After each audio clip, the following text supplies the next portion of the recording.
Assalamualaikum warahmatullahi wabarakatuh. Hai Sobat Kebun Teras Ana, semoga kita semua selalu berada dalam lindungan Allah Subhanahu wa Ta'ala. Generasi muda saat ini mungkin lebih familiar dengan apel Fuji, pear, atau jeruk sunkist daripada buah-buahan lokal asli Indonesia. Banyak petani beralih menanam buah-buahan yang dinilai lebih menguntungkan dan memiliki pasar yang lebih stabil dibanding menanam buah lokal dengan penjualan terbatas. Di sisi lain, beralihnya fungsi lahan menjadi lahan pemukiman, kawasan industri, atau perkebunan monokultur seperti kelapa sawit atau karet dianggap lebih menguntungkan secara ekonomi.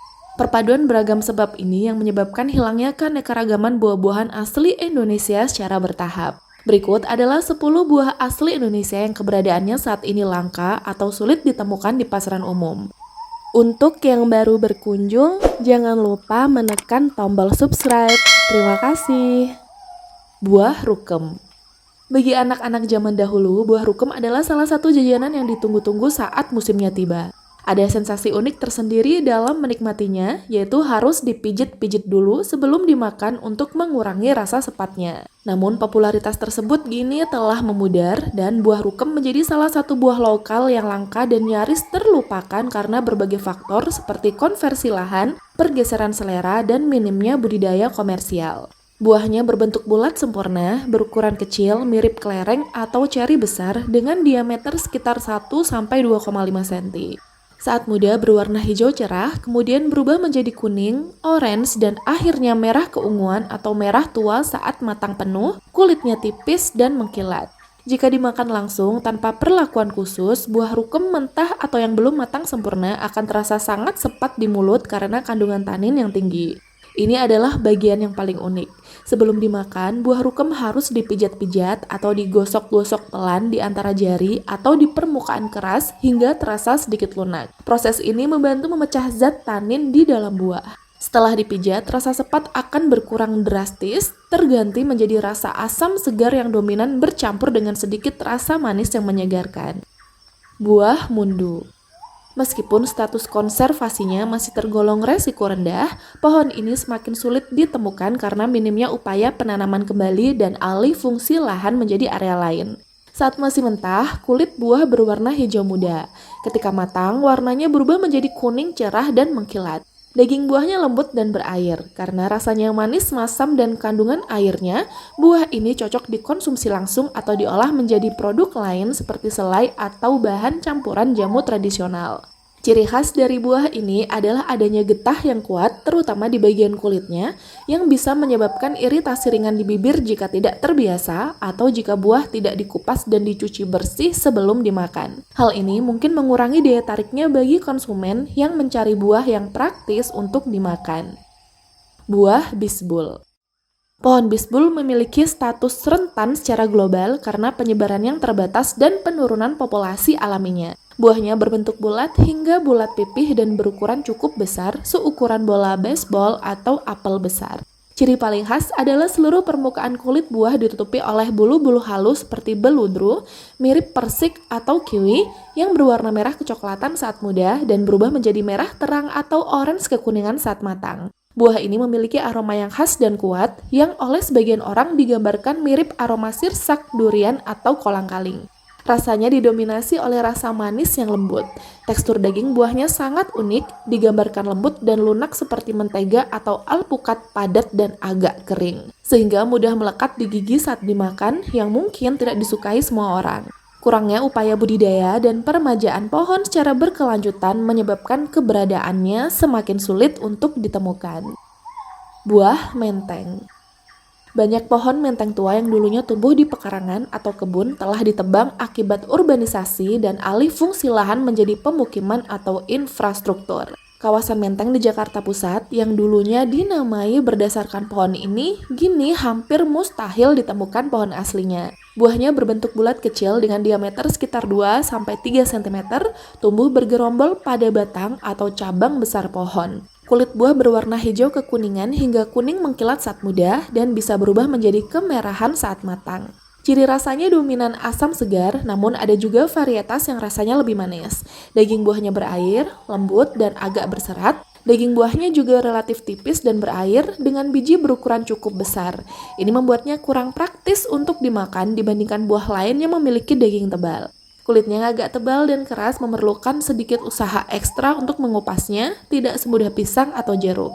Karena kurang diminati secara komersial dan waktu tumbuh yang lama sekitar 7-8 tahun untuk mulai berbuah, tidak ada upaya serius untuk membudidayakan atau meremajakan pohon ini secara massal. Mungkin inilah sebab kenapa pohon ini mulai menjadi langka.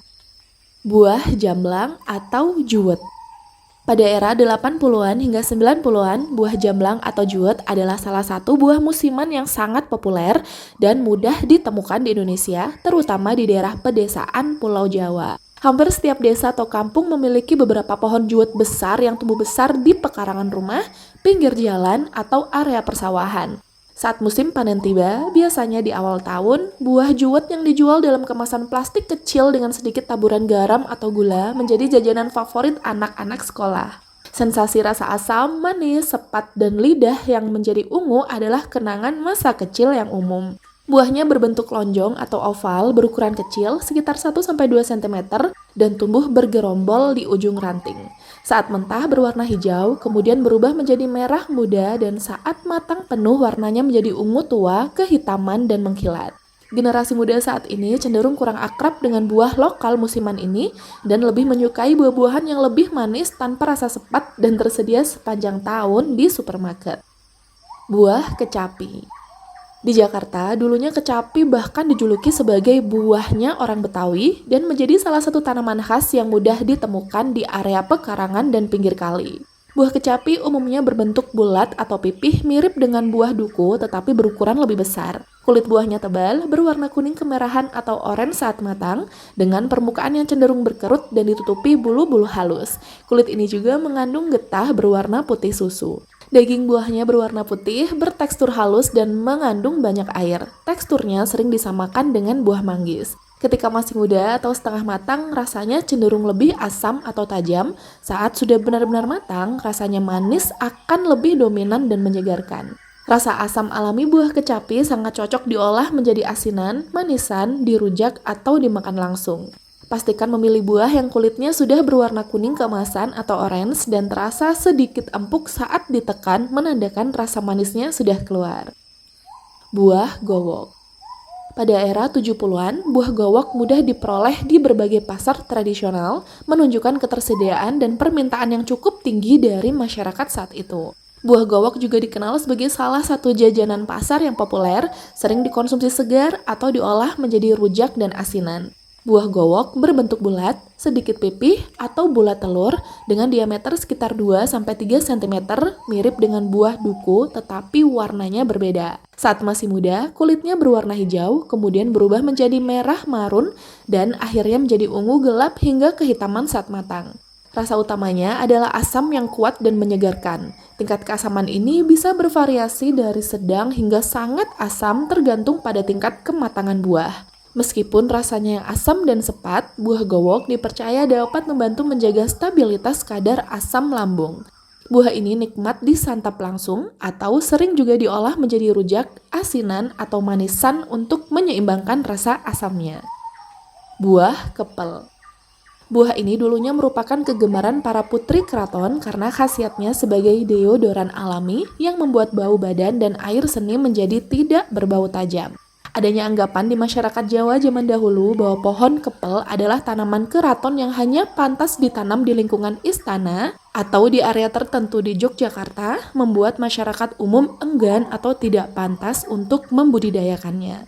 Saat ini kelangkaannya menempatkan kepel dalam kategori tergantung aksi konservasi, yang berarti keberadaannya sulit ditemui tanpa upaya pelestarian yang serius. Buahnya berbentuk bulat lonjong dengan diameter sekitar 5-6 cm, seukuran kepalan tangan orang dewasa. Kulit buah berwarna coklat agak keabu-abuan saat muda dan berubah menjadi coklat tua saat matang. Rasanya manis, memiliki aroma yang harum, dan beberapa deskripsi menyebutkan rasanya merupakan perpaduan antara mangga dan pepaya, atau seperti sawo dengan sedikit aroma mawar. Pohon kepel membutuhkan waktu bertahun-tahun untuk mulai berbuah, sekitar 8 tahun dari biji, yang tidak menarik bagi petani komersial yang menginginkan hasil yang cepat. Buah gandaria. Gandaria adalah tanaman buah asli Indonesia dan Malaysia, bahkan menjadi flora identitas Provinsi Jawa Timur. Di berbagai daerah, buah ini memiliki nama lokal yang berbeda-beda yang menunjukkan betapa akrabnya buah ini dengan masyarakat setempat di masa lalu. Hampir semua bagian pohon Gandaria dapat dimanfaatkan. Buah mudanya digunakan untuk rujak dan sambal Gandaria yang populer di Jawa Barat atau Sunda. Buah matang dimakan langsung atau dibuat asinan dan sirup. Daun mudanya dijadikan lalap dan batangnya digunakan sebagai bahan bangunan atau papan. Buah Gandaria berbentuk bulat pipih atau bulat telur berukuran sedang dengan diameter sekitar 2,5 hingga 4 cm, mirip dengan buah mangga kecil. Saat masih muda dan berwarna hijau, rasanya sangat asam dan renyah. Buah muda inilah yang sering digunakan sebagai bahan rujak atau sambal Gandaria. Saat sudah matang dan berwarna kuning keemasan, rasa asamnya berkurang dan muncul rasa manis yang menyegarkan. Perpaduan asam dan manisnya sangat khas dan disukai banyak orang. Buah terakhir pada video ini, buah lobi-lobi. Bagi generasi yang lebih muda, buah lobi-lobi adalah bagian dari kenangan masa kecil di mana mereka sering memetiknya untuk dijadikan bahan mainan atau olahan sederhana. Karena pohonnya mudah tumbuh dan dirawat, hampir setiap pekarangan rumah di pedesaan sering memilikinya. Ketersediaan yang melimpah ini membuatnya menjadi buah harian yang akrab di masyarakat saat itu. Buahnya kecil, berbentuk bulat sempurna, mirip dengan buah ceri atau anggur kecil, diameternya sekitar 1 hingga 3 cm. Saat masih muda, warnanya hijau muda. Seiring matang, warnanya berubah menjadi merah terang, merah menyala, hingga terkadang keunguan, membuatnya terlihat sangat menarik secara visual. Rasa utamanya adalah sangat masam dan asam kuat, bahkan ketika buahnya sudah matang penuh dan berwarna merah pekat. Karena rasanya yang sangat asam, buah ini jarang dikonsumsi langsung dalam keadaan segar. Olahan populernya menjadi bahan rujak, asinan, manisan, sirup, atau selai. Proses pengolahan ini biasanya melibatkan penambahan gula atau bahan lain untuk menyeimbangkan rasa asamnya. Jika penasaran 8 sayuran terlupakan yang padat nutrisi dan ternyata tergolong superfood, klik video pada kiri layar. Jika ingin tahu penyakit jamur apa saja yang umum menyerang tanaman saat musim hujan saat ini, klik video pada kanan layar. Semoga bermanfaat. Wassalamualaikum warahmatullahi wabarakatuh.